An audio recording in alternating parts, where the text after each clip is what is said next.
Welcome to YouTube channel GK GS with Manish sir. मेरे प्यारे दोस्तों, आज मैं आपको जीके जीएस के महत्वपूर्ण 50 प्रश्न करवाऊंगा जो आपके आरपीएफ कांस्टेबल और एसआई एग्जाम के लिए महत्वपूर्ण होंगी। तो आइए शुरू करते हैं। पहला प्रश्न है, देवधर ट्रॉफी निम्नलिखित में किस खेल से संबंधित है? तो देवधर ट्रॉफी का संबंध है क्रिकेट से। किससे है दोस्तों? तो क्रिकेट से है देवधर ट्रॉफी का संबंध। अब देखो दोस्तों, नारंग कप, चड्डा कप, अमृत दीवान कप का संबंध किस खेल से है? तो बैडमिंटन से है दोस्तों। Walker Cup, Circuit Cup, Walker Cup, Circuit Cup, Ryder Cup, कौन सा कप दोस्तों? तो राइडर कप और Dunhill Cup, Prince of Wales Cup का संबंध गोल्फ से है। Ezra Cup, Prithvipal Singh Cup, Radha Mohan Cup, Classic Cup का संबंध पोलो से है। Bengaluru Blue Challenge Cup, Nehru Cup, Federation Cup का संबंध है बास्केटबॉल से। Ranji Trophy, Irani Trophy, Duleep Trophy, CK Naidu trophy, रानी Jhansi Trophy, Deodhar Trophy, GD Birla Trophy और रोहिंटन बारिया ट्रॉफी का संबंध किस खेल से है? तो क्रिकेट से है। देखो, बेसबॉल में होते हैं 9 खिलाड़ी, खो खो में होते हैं 9 खिलाड़ी, पोलो में होते हैं 4 खिलाड़ी, कबड्डी में कितने खिलाड़ी होते हैं? तो 7 खिलाड़ी होते हैं कबड्डी में मेरे प्यारे दोस्तों। नेटबॉल में भी 7 खिलाड़ी ही होते हैं। अगला प्रश्न हमारा है, निम्नलिखित में से किस सिद्धांत पर अंतरिक्ष में एक रॉकेट काम करता है? दोस्तों, निम्नलिखित में किस सिद्धांत पर अंतरिक्ष में एक रॉकेट काम करता है? तो याद रखना मेरे प्यारे लाले एवं लालियों, संवेग संरक्षण के सिद्धांत पर कार्य करता है। तो इसका आंसर दोस्तों क्या हो जाएगा? देख लो, डी हो जाएगा। संवेग के संरक्षण सिद्धांत पर कार्य करता है दोस्तों अंतरिक्ष में एक रॉकेट। अगला प्रश्न हमारा है, बिजली के उपकरणों में प्रयुक्त फ्यूज तार से बना होता है। किससे बना होता है? बिजली के उपकरणों में प्रयुक्त फ्यूज तार। तो याद रखना, सीसा और टीन मिश्र धातु का बना होता है। किसका? तो सीसा और टीन के मिश्र धातु का बना होता है बिजली के उपकरणों में प्रयुक्त फ्यूज तार। अगला प्रश्न हमारा है, निम्नलिखित में कौन प्रशांत महासागर का एक गर्म महासागर, यानी कि प्रशांत महासागर का एक गर्म जलधारा निम्नलिखित में कौन सा है? तो कुरोशियो की जलधारा, कुरोशियो करंट दोस्तों, ये प्रशांत महासागर की गर्म जलधारा है। इसका आंसर हो जाएगा ए। अब दोस्तों, प्रशांत महासागर के बारे में भी हम जानेंगे और हिंद महासागर के बारे में भी जानेंगे। देखो, प्रशांत महासागर की आकृति है त्रिभुजाकार। प्रशांत महासागर का सबसे गहरा स्थान है मैरियाना गर्त। प्रशांत महासागर के पूर्व में है उत्तरी और दक्षिणी अमेरिका। पूरब में दोस्तों कौन सा है महादेश? तो उत्तरी अमेरिका और दक्षिणी अमेरिका पूरब में है, जबकि पश्चिम में एशिया है और ऑस्ट्रेलिया है, याद रखना दोस्तों। इसके दक्षिण में क्या है? तो अंटार्कटिक महाद्वीप है प्रशांत महासागर के दक्षिण में। देखो, गर्म जलधारा कौन कौन सी है प्रशांत महासागर की? तो सुसीमा की जलधारा, अलास्का की जलधारा, अलूसियन की जलधारा, एलेनिनो की जलधारा और क्यूरोसियो की जलधारा जो है ये प्रशांत महासागर की गर्म जलधारा है। और प्रशांत महासागर की ठंडी जलधारा कौन कौन सी है? तो कैलिफोर्निया की जलधारा, हम्बोल्ट की जलधारा, क्यूराल की जलधारा और ओखोत्सक जलधारा जो है ये प्रशांत महासागर की ठंडी जलधारा है। दोस्तों देखो, भूमध्य रेखा पर लंबाई कितनी है? प्रशांत महासागर की लंबाई, प्रशांत महासागर पर भूमध्य रेखा की लंबाई कितनी है? तो 1600 किलोमीटर है। वैसे भूमध्य रेखा की कुल लंबाई जो है ये 40,075 किलोमीटर है। कितना दोस्तों है? तो 40,075 किलोमीटर भूमध्य रेखा की कुल लंबाई है। और भूमध्य रेखा की लंबाई प्रशांत महासागर की कितनी है? तो क्या बोलोगे आप? 1600 किलोमीटर दोस्तों है। दोस्तों अब देखो, हिंद महासागर, हिंद महासागर का सबसे गहरा स्थान कौन सा है? तो डायना मेटिना ट्रेंच ये हिंद महासागर का सबसे गहरा स्थान है। देखो यहाँ पर दोस्तों इंडियन ओशियन दोस्तों है। इसके पूरब में है ऑस्ट्रेलिया महाद्वीप। हिंद महासागर के पूरब में कौन है? तो ऑस्ट्रेलिया महाद्वीप है। पश्चिम में कौन दोस्तों है? तो अफ्रीका है हिंद महासागर के पश्चिम में। उत्तर में क्या है? तो उत्तर में एशिया महाद्वीप उत्तर में है और दक्षिण में है अंटार्कटिक महासागर। सबसे बड़ा द्वीप जो हिंद महासागर का है उसका नाम है मेडागास्कर और डियागो गार्सिया द्वीप इसी महासागर में स्थित है। अब देखो, हिंद महासागर की गर्म जलधारा को देखते हैं। विश्वत रेखीय धारा, मोजाम्बिक की धारा, अगुलहासा की जलधारा, ये सब हिंद महासागर की गर्म जलधारा है। और ठंडी जलधारा कौन सी है दोस्तों हिंद महासागर की? तो पश्चिम ऑस्ट्रेलिया जलधारा और पछुआ पवन प्रवाह जो है ये हिंद महासागर की ठंडी जलधारा है। इस दोस्तों देखो, ये हिंद महासागर जो है ये एक तरफ से प्रशांत महासागर और दूसरी तरफ से अटलांटिक महासागर से घिरा हुआ है। मेरे प्यारे लाले एवं लालियों, हम अगले प्रश्न की ओर बढ़ते हैं। हमारा अगला प्रश्न है, अमिनी दीवी और मिनिकाय किस केंद्र शासित प्रदेश के हिस्से में है? अमनीदीवी और मिनिकाई द्वीप दोस्तों ये है लक्षद्वीप के हिस्से में। किसके हिस्से में है? लक्षद्वीप के हिस्से में। अब लक्षद्वीप तो देखो दोस्तों, लक्षद्वीप आपको दिख रहा होगा इमेज पे, यही दोस्तों लक्षद्वीप है जिसमें कई सारे द्वीप है। कई सारे द्वीप मतलब दोस्तों अर्थात लक्षद्वीप में कुल द्वीपों की संख्या जो है ये 36 है। लक्षद्वीप स्थित है अरब सागर में। ये प्रवाल भित्तियों द्वारा निर्मित है। लक्षद्वीप का सबसे बड़ा द्वीप है एंड्रोट द्वीप और दूसरा सबसे बड़ा द्वीप कौन सा है? मिनिकाई द्वीप। देखो दोस्तों, लक्षद्वीप हवाई अड्डा जो है ये लक्षद्वीप में उगाती द्वीप पर स्थित है और पिटली द्वीप दोस्तों कहाँ है? लक्षद्वीप में है। 8 डिग्री चैनल मालद्वीप और मिनिकाई को अलग करता है, जबकि 9 डिग्री चैनल कवारती और मिनिकाई को अलग करता है। लक्षद्वीप की राजधानी क्या है? तो कवारती है मेरे प्यारे लाल एवं लालियो। अगला प्रश्न है, निम्नलिखित में से कौन सी अमेरिका की स्थानीय हवा है? निम्नलिखित में दोस्तों कौन सी है जो अमेरिका की स्थानीय हवा है? तो चिनूक, इसका आंसर हो जाएगा ए। चिनूक जो है ये अमेरिका की स्थानीय हवा है मेरे प्यारे लाल एवं लालियो। दोस्तों हमारा अगला प्रश्न है, भारत के संविधान की 9वीं अनुसूची को किसके द्वारा जोड़ा गया है? भारत के संविधान की 9वीं अनुसूची को किसके द्वारा जोड़ा गया था? कौन से संविधान संशोधन के द्वारा जोड़ा गया है? तो पहला संविधान संशोधन के द्वारा जोड़ा गया है और पहला संविधान संशोधन याद रखना कब हुआ था? 1951 में। आप बता दो कमेंट बॉक्स में कि 9वीं अनुसूची में है क्या दोस्तों? 9वीं अनुसूची में किसका वर्णन किया गया है ये बताओ कमेंट बॉक्स में।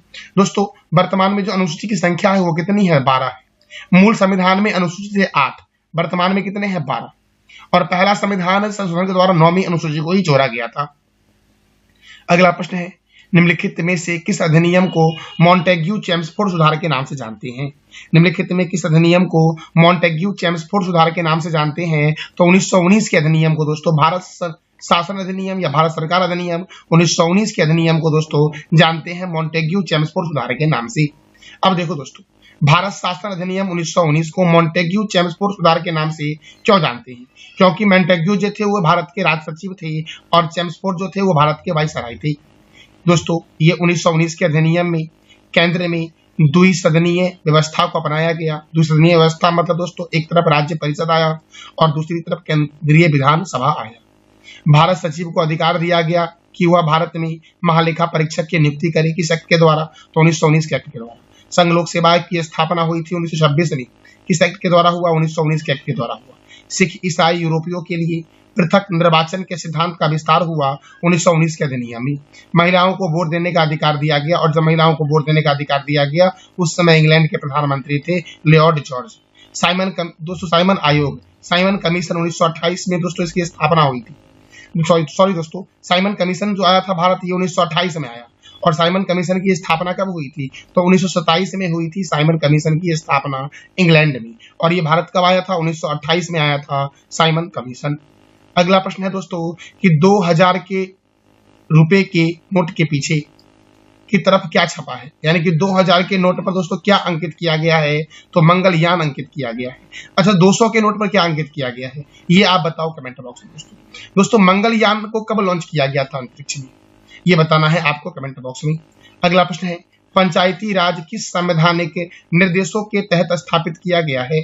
तो पंचायती राज दोस्तों राज्य के नीति निर्देशक तत्वों के तहत स्थापित किया गया है और राज्य के नीति निर्देशक तत्व आयरलैंड के संविधान से लिया गया है जिसका वर्णन जो है वो भारतीय संविधान के भाग 3 में है।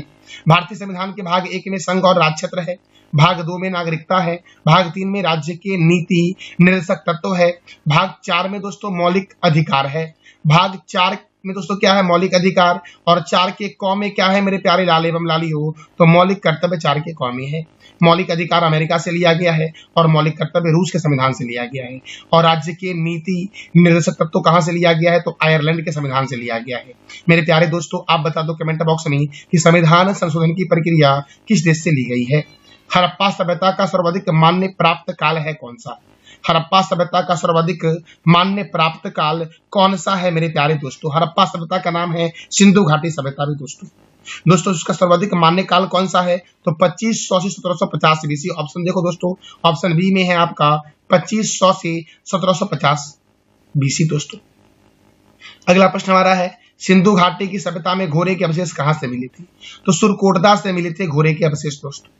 सिंधु घाटी सभ्यता में घोड़े के अवशेष कहां से मिले थे? तो सुरकोटता से। लेकिन इतिहासकार दोस्तों सिंधु घाटी सभ्यता जो है इसको मानती है कि सिंधु घाटी सभ्यता जो थी वो घोड़े से परिचित नहीं थी, लेकिन घोड़े के अवशेष जो मिले हैं वो सुरकोटता से मिले हैं।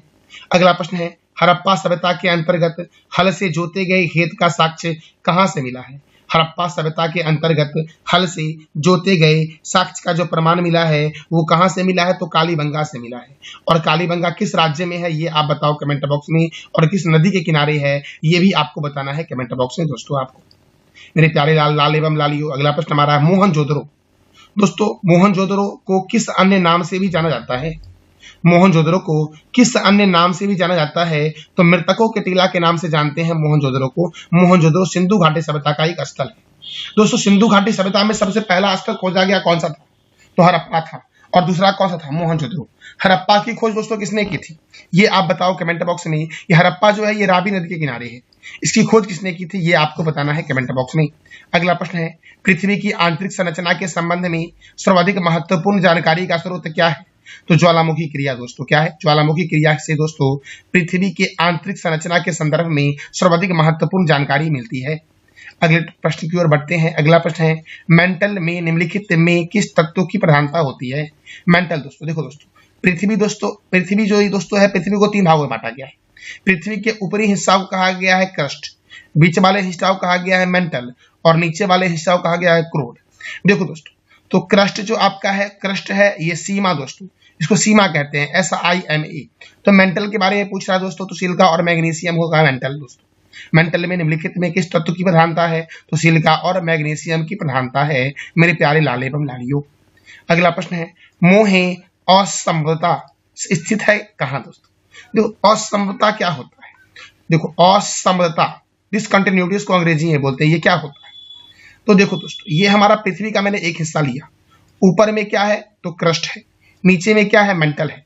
तो क्रस्ट और मेंटल का वो हिस्सा, क्रस्ट और मेंटल का वो हिस्सा जहां पर दोनों परतों की विशेषता पाई जाती है उसे असंबद्धता कहते हैं, अर्थात डिसकंटिन्यूटी कहते हैं।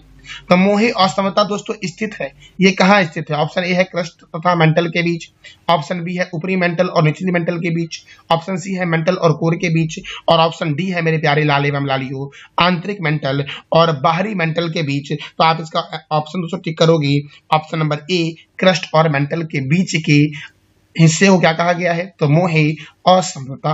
असमता क्या है दोस्तों? मैंने समझा दिया आपको।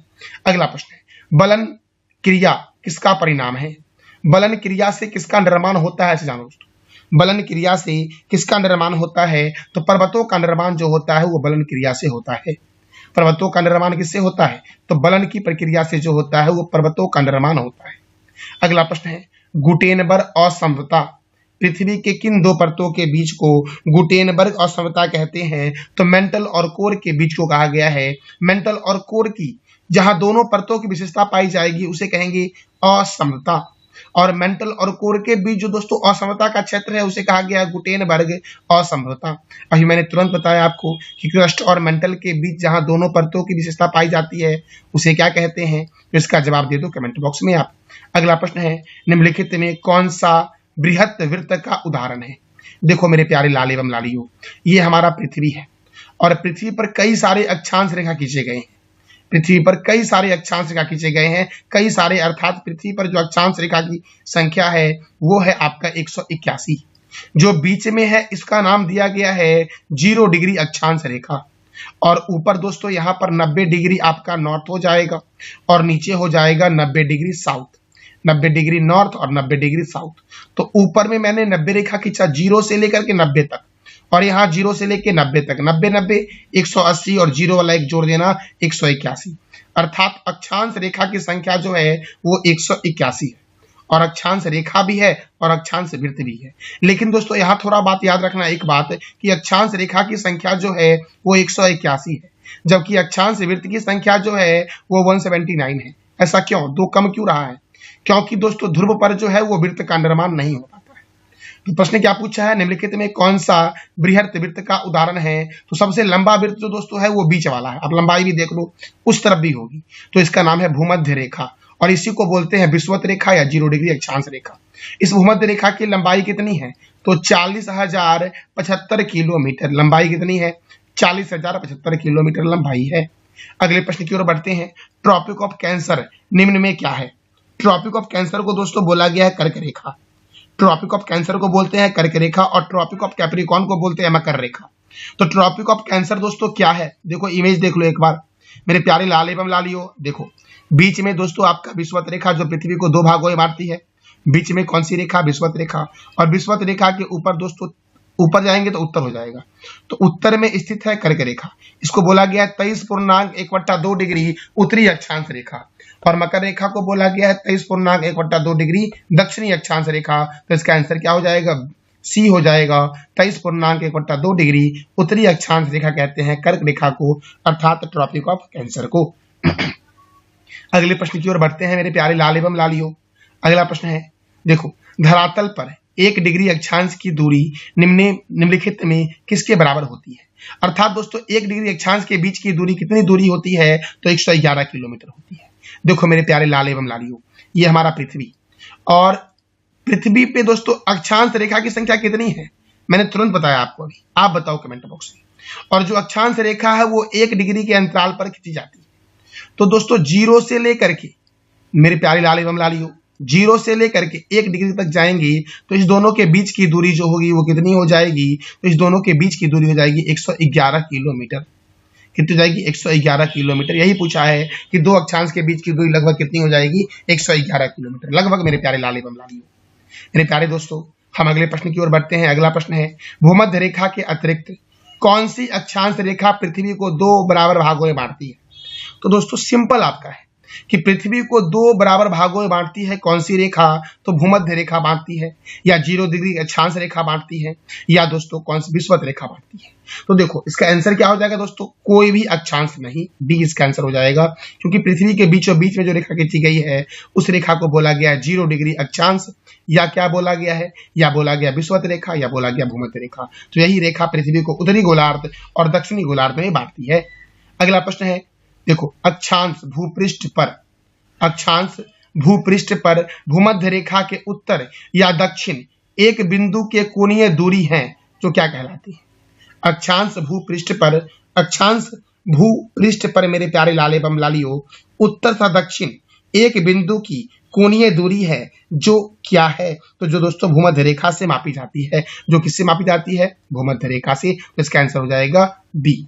अगला प्रश्न मेरे दोस्तों है, दोनों ध्रुव को जोड़ने वाली वह काल्पनिक रेखा जो भूमध्य रेखा को समकोण और प्रतिच्छेदित करती है क्या कहलाती है?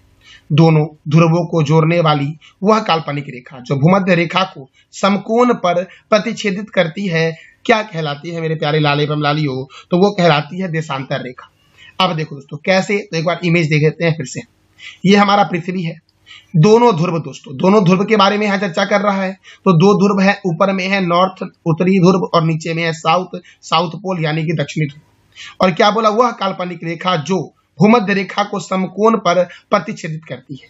तो मेरे प्यारे लाल एवं लालियो याद रखना मेरे दोस्तों, आप देखो ये बीच में आपका कौन सा रेखा है? आपको मैंने कितनी बार भूमध्य रेखा या विषुवत रेखा, कौन सी रेखा है? भूमध्य रेखा या विषुवत रेखा। और बोला दोनों ध्रुवों को जोड़ने वाली वह काल्पनिक रेखा, 2 ध्रुवों को जोड़ रही है। नॉर्थ से शुरू होगी, नॉर्थ से दोस्तों शुरू होगी और कहां तक जाएगी? तो साउथ तक जाएगी। देखो इसी तरह से दोस्तों नॉर्थ से शुरू होगी और कहां तक जाएगी? साउथ तक जाएगी। मेरे प्यारे लाल एवं लालियो देखो साउथ तक जाएगी। तो ये दोस्तों इस रेखा को कहते हैं देशांतर रेखा। क्या कहते हैं मेरे प्यारे लाल एवं लालियो? देशांतर रेखा कहते हैं। और देशांतर रेखा की संख्या कितनी है? तो 360 है देशांतर रेखा की संख्या। अच्छा अक्षांश वृत्त की संख्या कितनी है जरा ये बता दो आप कमेंट बॉक्स में। अगला प्रश्न है, 2 देशांतर रेखाओं के बीच की दूरी निम्नलिखित में किस नाम से जानी जाती है? देखो 2 अक्षांश के बीच की दूरी को क्या कहते हैं? 2 देशांतर के बीच की दूरी को क्या कहते हैं? प्रश्न बहुत ही महत्वपूर्ण दोस्तों है एग्जाम की पॉइंट ऑफ व्यू से। तो देखो क्या पूछा है? 2 देशांतर के बीच की दूरी। तो मेरे प्यारे लाल एवं लालियो यहाँ जरा सा एक और इमेज देख लेना। ये दोस्तों देखो ये है आपका एक देशांतर 0 डिग्री देशांतर, इसके साइड से मैंने निकाला 1 डिग्री देशांतर, फिर से देशांतर रेखा दोस्तों। तो पूछा है 2 देशांतर के बीच की दूरी, एक ये देशांतर और ये देशांतर। तो इसके बीच की दूरी को हम लोग क्या कहते हैं? तो इसके बीच की दूरी को कहते हैं गोर। क्या कहते हैं मेरे प्यारे लाल एवं लालियो? गोर कहते हैं। तो दो देशांतर के बीच की दूरी को कहते हैं गोल। इसका आंसर हो जाएगा आपका बी। अब दोस्तों यहां से एक प्रश्न और बना कि दो अक्षांश के बीच की दूरी को क्या कहते हैं। देखो एक अक्षांश ये ले लो और एक अक्षांश ये ले लो, इसके बीच की दूरी को कहते हैं कटिबंध। क्या कहते हैं? कटिबंधीय क्षेत्र कहते हैं। इसका हो जाएगा कटिबंध। और दोस्तों देखो दो अक्षांश, मैंने क्या बोला? दो अक्षांश, देखो एक अक्षांश ये और एक अक्षांश, दो अक्षांश और दो देशांतर, ये देशांतर। तो दो अक्षांश और दो देशांतर के बीच का बना हुआ क्षेत्र क्या कहलाएगा? तो ग्रिड कहलाएगा दोस्तों। क्या कहलाएगा? ग्रिड कहलाएगा। अगला प्रश्न मेरे लाल एवं लालियो, वह अक्षांश रेखा जिस पर सदैव दिन और रात की अवधि समान होती है। तो याद रखना भूमध्य रेखा पर दोस्तों दिन और रात की अवधि हमेशा बराबर होती है। कहां पर होती है दिन और रात की अवधि बराबर? तो भूमध्य रेखा के पास जो भी देश दोस्तों स्थित है वहां पर दिन और रात की अवधि जो होती है वो बराबर होती है। अगला प्रश्न है निम्नलिखित में किसे प्राथमिक चट्टान की श्रेणी में रखा जाता है? निम्नलिखित में दोस्तों कौन सा ऐसा है जिसे प्राथमिक चट्टान की श्रेणी में रखा गया है? तो आग्नेय चट्टान को, इग्नियस रॉक को। ए इसका आंसर हो जाएगा। आग्नेय चट्टान को रखा गया है प्राथमिक चट्टान की श्रेणी में, अर्थात चट्टानों का जो जनक बोला गया है वो आग्नेय चट्टान को बोला गया है। अगला प्रश्न है मोहे स्केल से निम्न में से किसका मापन किया जाता है? मोहे स्केल से दोस्तों क्या मापते हैं? मोहे स्केल से मापते हैं चट्टान की कठोरता। क्या मापते हैं? चट्टान की कठोरता मापते हैं मोहे स्केल से। इसका आंसर हो जाएगा आपका डी। अगला प्रश्न है जीव विज्ञान शब्द का सर्वप्रथम प्रयोग किसने किया था? तो जीव विज्ञान शब्द का सर्वप्रथम प्रयोग किया गया था लैमार्क और ट्रेवेरिनस के द्वारा। किसके द्वारा किया गया दोस्तों जीव विज्ञान शब्द का प्रयोग पहली बार? तो लैमार्क और ट्रेवेरिनस के द्वारा किया गया था। लैमार्क फ्रांस के थे और ट्रेवेरिनस वैज्ञानिक जो थे वो जर्मनी के थे। और कब किया गया था? तो 1801 में किया गया था दोस्तों। अगला प्रश्न है फूलों के संवर्धन के विज्ञान को क्या कहते हैं? फूलों के संवर्धन के विज्ञान को क्या कहा गया है? फूलों के संवर्धन को विज्ञान को तो फ्लोरिकल्चर कहा गया है। इसका आंसर क्या हो जाएगा? बी हो जाएगा दोस्तों। फ्लोरिकल्चर कहा गया है फूलों के संवर्धन के विज्ञान को। अच्छा मधुमक्खी पालन दोस्तों किसमें होता है? मधुमक्खी पालन वाले विज्ञान को क्या कहा गया है? इसका जवाब दे दो आप कमेंट बॉक्स में। अगला प्रश्न डेंट्रोलॉजी दोस्तों। डेंट्रोलॉजी में होता है वृक्ष एवं झाड़ियों का अध्ययन। तो ऑप्शन देख लो, बी में दोस्तों वृक्ष का अध्ययन है और सी में क्या है? झाड़ियों का अध्ययन। तो इसका आंसर हो जाएगा बी और सी दोनों। इसका आंसर हो जाएगा डी दोस्तों। अच्छा मेरे प्यारे लाल एवं लालियों, पुष्पों का अध्ययन जो होता है ये एंथ्रोलॉजी में होता है। पुष्पों का अध्ययन। कवकों का अध्ययन होता है माइकोलॉजी में। शैवालों का अध्ययन होता है फाइकोलॉजी में। मनुष्य की वृद्धावस्था का अध्ययन होता है जेरेंटोलॉजी में। फूलों की खेती का अध्ययन होता है फ्लोरिकल्चर में। अच्छा पक्षियों का अध्ययन किसमें होता है? देखो पक्षी पालन जो होता है वो एवी कल्चर में होता है। पक्षी पालन होता है एवी कल्चर में। और पक्षियों का अध्ययन किसमें होता है? तो ये बताना है आपको कमेंट बॉक्स में। अगला प्रश्न है द्विनामी पद्धति के प्रतिपादक कौन थी? द्विनामी पद्धति के प्रतिपादक कौन थे मेरे प्यारे लाल एवं लालियों? तो याद रखना कैरोलस लिनियस थी। कौन थे? कैरोलस लिनियस के द्वारा द्विनामी पद्धति दिया गया था। इसका आंसर हो जाएगा ए लिनियस। पूरा नाम क्या है? Carolus Linnaeus. कैरोलस लिनियस ने दोस्तों एक दिया था आपका वंश का नाम, एक दिया था जाति का नाम। इसी के तहत मानव का वैज्ञानिक नाम क्या हो जाएगा? हेमोसेपियंस हो जाएगा। तेंदुआ का वैज्ञानिक नाम क्या हो जाएगा? पैंथेरा पार्डस हो जाएगा। गेहूं का वैज्ञानिक नाम क्या हो जाएगा? ट्रिटिकम एस्टिवम हो जाएगा। आम का वैज्ञानिक नाम क्या हो जाएगा? मैगीफेरा इंडिका हो जाएगा। तो आप बताओ दोस्तों कि मेढक का वैज्ञानिक नाम क्या होगा? इसका जवाब दे दो आप कमेंट बॉक्स में। अगला प्रश्न हमारा है जिन पौधों पर बीज बनते हैं, जिन पौधों पर बीज बनते हैं किंतु पुष्प नहीं बनते हैं। जिन पौधों पर बीज तो बनते हैं लेकिन पुष्प नहीं बनते हैं उसे क्या कहा गया है? तो उसे अनावृति बीजी पौधा कहा गया है। इसका आंसर हो जाएगा बी। क्या कहा गया? उसे अनावृति बीजी पौधा कहा गया है। अगला प्रश्न है जीवाणु की खोज किसने की थी? तो जीवाणु की खोज की गई थी एंटोनी वान लुवेनहॉक के द्वारा जीवाणु की खोज की गई थी। इसका आंसर हो जाएगा डी। अच्छा जीवाणु से होने वाले रोग के नाम आप बताएं कमेंट बॉक्स में दोस्तों। सेल अर्थात कोशिका। कोशिका का नाम किस जीव वैज्ञानिक ने सर्वप्रथम दिया था? कोशिका का नाम दोस्तों किस जीव वैज्ञानिक ने सर्वप्रथम दिया था? कोशिका का नाम, सेल का नाम तो रॉबर्ट हुक ने दोस्तों। रॉबर्ट हुक के द्वारा दोस्तों कोशिका की खोज जो की गई थी वो 1665 में की गई थी। दोस्तों रॉबर्ट हुक के द्वारा कोशिका की खोज कब की गई थी? 1665 में। और याद रखना जो पौधा था, जिस पौधे पर खोज की गई थी उस पौधे का नाम था कॉर्क का पौधा। क्या नाम था? कॉर्क का पौधा। कोशिका क्या होता है? तो जीवों की संरचनात्मक एवं क्रियात्मक इकाई जो है वो कोशिका कहलाती है। और दोस्तों सबसे छोटी कोशिका जो है ये माइकोप्लाज्मा गैलिसेटिकम है। सबसे बड़ी कोशिका जो है वो शुतुरमुर्ग के अंडे की है। मानव में सबसे छोटी कोशिका जो है वो शुक्राणु है, जिसे स्पर्म कहा गया। और मानव की सबसे बड़ी कोशिका अंडाणु है, जिसे ओवम कहा गया है। सबसे लंबी कोशिका जो होती है वो तंत्रिका तंत्र की न्यूरॉन होती है। दोस्तों, सबसे लंबी पादप कोशिका जो होती है वो शैवाल की होती है, एसिटाबुलेरिया। तो सबसे बड़ी पादप कोशिका कौन सी होती है? एसिटाबुलेरिया, शैवाल की। मेरे प्यारे लाल एवं लालियों, हम अगले प्रश्न की ओर बढ़ते हैं। हमारा अगला प्रश्न है, यदि माइटोकॉन्ड्रिया काम करना बंद कर दे। प्रश्न दोस्तों क्या है कि यदि माइटोकॉन्ड्रिया काम करना बंद कर दे, यहाँ दे है, तो कोशिका में कौन सा कार्य नहीं हो पाएगा। यानी दोस्तों यहाँ सिंपल पूछ रहा है कि माइटोकॉन्ड्रिया करता क्या है।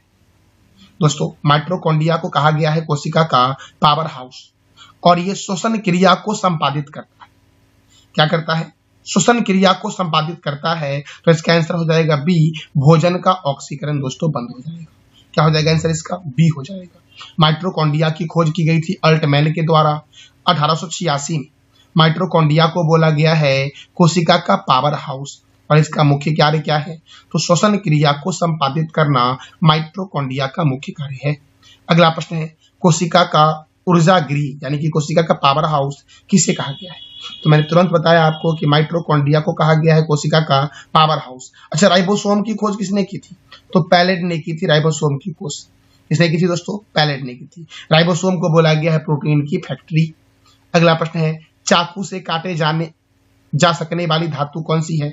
चाकू से काटे जा सकने वाली धातु है सोडियम। क्या है दोस्तों? सोडियम। सोडियम का सूत्र क्या होगा, संकेत क्या है, ये आप बताओ कमेंट बॉक्स में। सोडियम धातु का संग्रह किसमें करना चाहिए? तो सोडियम धातु का संग्रह मेरे प्यारे लाल एवं लालियों मिट्टी के तेल में करना चाहिए। कहां पर दोस्तों? तो मिट्टी के तेल में सोडियम धातु का संग्रह करना चाहिए। इसका आंसर क्या हो जाएगा? तो बी हो जाएगा दोस्तों। अगला प्रश्न है, ध्वनि तरंगों की प्रकृति कैसी होती है? ध्वनि तरंग की प्रकृति होती है अनुदैर्घ्य। कैसी होती है? अनुदैर्घ्य हो जाएगा इसका आंसर दोस्तों बी। दोस्तों, अपसर्व तरंगों की आवृत्ति कितनी होती है? अपसर्व तरंग की आवृत्ति दोस्तों होती है 20 हर्ट्ज से कम। कितनी होती है? 20 हर्ट्ज से कम होती है अपसर्व तरंग की आवृत्ति। अगला प्रश्न है, आम एवं बैगन में किसकी कमी से लिटिल लीफ रोग होता है? तो आम और बैगन में जस्ता की कमी से मेरे दोस्तों, किसकी कमी से? तो जस्ता की कमी से कौन सा रोग हो जाता है? तो लिटिल लीफ रोग हो जाता है। अगला प्रश्न है मेरे प्यारे दोस्तों, देखो, नींबू में डायबेक रोग होता है जस्ता की कमी से। नींबू में लिटिल लीफ रोग होता है तांबा की कमी। सॉरी दोस्तों, ये भी तांबा और ये भी तांबा। देखो, नींबू में डायबेक रोग तांबा की कमी से, और नींबू में लिटिल लीफ रोग किसकी कमी से होता है? तो तांबा की कमी से ही होता है। मटर में मार्स रोग मैग्नीज की कमी से होता है, और लीची में पत्ती जलना जो होता है ये पोटेशियम की कमी से होता है। तो दोस्तों, नींबू में डायबेक रोग तांबा की कमी से, नींबू में लिटिल लीफ रोग तांबा की कमी से, मटर में मार्स रोग मैग्नीज की कमी से, और लीची के पत्तों का जलना दोस्तों पोटेशियम की कमी से होता है। देखो, कीड़ों तथा क्षति पहुंचाने वाले तत्वों को घरों से दूर भगाने के लिए प्रयोग की जाने वाली तरंग कौन सी है? तो अल्ट्रासोनिक तरंग है दोस्तों। अल्ट्रासोनिक वेव्स का प्रयोग करते हैं कीड़ों और क्षति पहुंचाने वाले तत्वों को घरों से दूर भगाने के लिए। अगला प्रश्न है, जब ध्वनि तरंगे अवरोध से टकराकर समाप्त नहीं होती है और न ही वापस जाती है बल्कि मुड़कर आगे बढ़ जाती है, इसका कारण क्या है? तो इसका कारण दोस्तों है विवर्तन। क्या है दोस्तों? विवर्तन है। अगला प्रश्न है, ध्वनि स्रोत की आवृत्ति से होने वाला उतार चढ़ाव क्या कहलाता है? ध्वनि स्रोत की आवृत्ति में होने वाला उतार चढ़ाव क्या कहलाता है? तो डॉपलर प्रभाव कहलाता है। इसका आंसर हो जाएगा सी। क्या हो जाएगा दोस्तों? सी। अब देखो दोस्तों, अभ्यास पिच ब्लैक का आयोजन किस देश में हो रहा है? तो ऑस्ट्रेलिया में हो रहा है, और भारत भी इसमें पार्टिसिपेट कर रहा है। मेरे प्यारे लाल एवं लालियों, ऑस्ट्रेलिया के प्रधानमंत्री कौन है? इसका जवाब दे दो आप कमेंट बॉक्स में। उदार शक्ति सैन्य अभ्यास 2024 का आयोजन भारत और किस देश के बीच हो रहा है? तो भारत और मलेशिया के बीच हो रहा है उदार शक्ति सैन्य अभ्यास का आयोजन। मलेशिया की राजधानी क्या है? कुआलालंपुर। मेरे प्यारे दोस्तों, अगला प्रश्न है, हाल ही में किस देश के कैटेनिया हवाई अड्डे को अस्थायी रूप से बंद कर दिया गया है? तो इटली में दोस्तों है। इटली में भी ज्वालामुखी विस्फोट हुआ है, जिस कारण से कैटेनिया हवाई अड्डा जो है इसको बंद कर दिया गया है। अगला प्रश्न है, किस राज्य के जगन्नाथ मंदिर को श्वेत शिवालिक के नाम से जानते हैं? तो याद रखना, ओडिशा के जगन्नाथ मंदिर को श्वेत शिवालिक के नाम से जानते हैं। अच्छा, ओडिशा के किस टेम्पल को जानते हैं ब्लैक पैगोडा के नाम से? ये आप बता दो दोस्तों कमेंट बॉक्स में। तो ये था मेरे प्यारे दोस्तों 50 प्रश्न जो आपके आरपीएफ कांस्टेबल और एसआई एग्जाम के लिए महत्वपूर्ण है। इसका पीडीएफ चाहिए तो टेलीग्राम पे मिलेगा मेरे दोस्तों। जानकारी कैसी लगी इसका फीडबैक देना कमेंट बॉक्स में, और अच्छी लगी तो वीडियो को लाइक करें, शेयर करें और चैनल को सब्सक्राइब करें मेरे प्यारे दोस्तों। Thank you so much.